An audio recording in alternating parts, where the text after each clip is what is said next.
Hello বন্ধুরা, আশা করি তোমরা সবাই খুব ভালো আছো। আজকে আমি যে কাজটা নিয়ে এসেছি সেটি হলো পাঞ্জাবির উপরে আমি কিভাবে কলমকারি পেন্টিং করেছি। তো কলমকারির যে ডিজাইনটা সেটা আমি আগে কাগজের মধ্যে করে নিয়েছিলাম এবং তারপরে সেটা আমি পাঞ্জাবিতে ছাপ নিয়ে নিয়েছিলাম।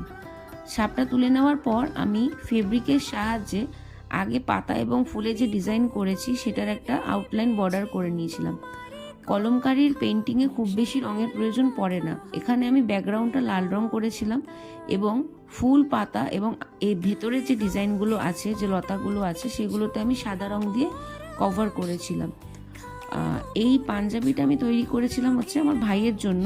ওর বিয়েতে আইবুড়ো ভাতে আমাদের বাড়ির তরফ থেকে এটি দেওয়া হয়েছিল এবং ও নিজের আইবুড়ো ভাতে, মানে যেটা ওর বিয়ের আগের দিন যেটা ওর বাড়ির থেকে দিয়েছিল, সেই দিনকেও এটা পরেছিল। তো পুরো ডিজাইনটা কমপ্লিট হয়ে যাওয়ার পর লুকটা ঠিক এরকম আসে, মানে পাঞ্জাবিটা দেখতে এরকম হয়েছিল।